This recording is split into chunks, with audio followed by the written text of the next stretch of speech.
Hello everyone, welcome to my channel. আশা করি তোমরা সবাই খুব ভালো আছো। আজকে চলে এসেছি একটা নতুন ভিডিও নিয়ে। কলকাতার মোস্ট পপুলার প্লেস, পশ্চিমবঙ্গ তথা ভারতগুলির মধ্যে একটি, কলকাতার ভিক্টোরিয়া মেমোরিয়াল হল। 64 একর জমির ওপর বিস্তৃত ব্রিটিশ রানী ভিক্টোরিয়ার স্মৃতি উদ্দেশ্যে এই হল তৈরি করা হয়েছিল। এই স্মৃতিসৌধটি 100 বছরেরও বেশি সময় ধরে অটুট অবস্থায় দাঁড়িয়ে আছে। এখানে আসার জন্য আপনি শিয়ালদা ও হাওড়া থেকে বাস পেয়ে যাবেন, এবং যদি আপনি মেট্রো করে আসতে চান তাহলে ময়দান এবং রবীন্দ্র সদন মেট্রোতে নেমে এখানে আসতে পারেন। ভিক্টোরিয়া মেমোরিয়ালের পূর্বে অবস্থিত বিড়লা প্ল্যানেটোরিয়াম, পশ্চিমে রেসকোর্স, উত্তরে ময়দানের মাঠ ও দক্ষিণে পিজি হসপিটাল। উত্তর ও দক্ষিণ দুটি গেটের মধ্যে দিয়ে আপনি ভিক্টোরিয়া মেমোরিয়ালে প্রবেশ করতে পারবেন। উত্তর গেটে যেতে হলে আপনাকে নামতে হবে ময়দান মেট্রো স্টেশনে, এবং দক্ষিণ দিক দিয়ে যেতে হলে আপনাকে নামতে হবে রবীন্দ্র সদন মেট্রো স্টেশনে। ভিক্টোরিয়া মেমোরিয়াল সকাল 10টা থেকে বিকেল 5টা অবধি খোলা থাকে, এবং প্রত্যেক দিন খোলা থাকে না, সোমবার করে এটি বন্ধ থাকে। এখানকার টিকিটের মূল্য 50 টাকা পার হেড, শুধুমাত্র মাঠটা ঘোরার জন্য, এবং ভেতরে ঢোকার জন্য আলাদা করে আপনাকে 150 টাকার টিকিট কাটতে হবে। এবং আমরা প্রথমেই ঢুকেছিলাম তখন বেজেছিল বিকেল 4টে। তো 4টের সময় আমরা ঢোকার পর খুব সুন্দর একটা রোদ ঝলমলে একটা বিকেলের আনন্দ আমরা উপভোগ করতে পেরেছিলাম। যেহেতু আমরা এখানে জয়েন্ট ফ্যামিলি গিয়েছিলাম, তাই মজাটা ভালোই হয়েছে। সব বাচ্চারা মিলে এবং বড়রা সবাই মিলে আমরা এখানে গিয়েছিলাম। চারপাশটা সত্যিই খুব অসাধারণ ছিল, আর ভিড়টা জাস্ট দেখো, প্রচণ্ড ভিড়। আর আমরা এখানে এসে পৌঁছলাম 4টের সময়। এখানে সবাই বসে ছবি তুলছে, আর ওখানে মাসি আর মেসো বসে আছে, এবং তাদেরকে ঘিরে বাচ্চাগুলো ডিস্টার্ব হচ্ছে, তো সবাই ছবি তুলতে খুব ব্যস্ত ছিল।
মাঠটা পুরোটা ঘোরার পরে তাজমহলের ভেতরে ঢোকার জন্য আমাদের আবার আলাদা করে লাইন দিয়ে দাঁড়াতে হয়েছিল। লাইনগুলো দেখো, জাস্ট অনেকটা লাইন আছে। সেখানে লাইন ঢোকানোর পর ওরা চেক করছিল, যে আমাদের ব্যাগপত্র সমস্ত কিছু চেক করার পর তারপর আমাদেরকে ভেতরে ঢোকানো হয়েছিল। এবং সেখানকে সিঁড়িগুলো দেখো,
ভেতরটা পুরো ঘোরা কমপ্লিট করে পাশে যে ঝিলটা ছিল সেই ঝিলটার সামনে আমরা কিছুক্ষণ বসেছিলাম এবং আমি এবং বোন মাঝখানে পোজ মারছিলাম।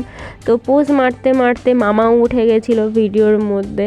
কিছুক্ষণ আমরা ওখানে বসে অপেক্ষা করছিলাম রাতের ভিক্টোরিয়াটা দেখার জন্য। জাস্ট রাতের ভিক্টোরিয়াটা দেখো, জাস্ট অসাধারণ।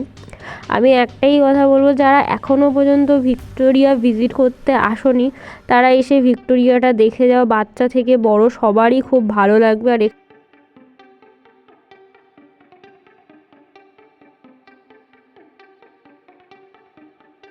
আজকের ভিডিওটা এখানেই শেষ করছি। যদি ভিডিওটা ভালো লেগে থাকে অবশ্যই কমেন্ট করে জানিও, এবং ভিডিওটা ভালো লাগলে লাইক করো, বন্ধুদের সাথে শেয়ার করো, আর সাবস্ক্রাইব করতে কিন্তু অবশ্যই ভুলো না, সাবস্ক্রাইব করে দিও।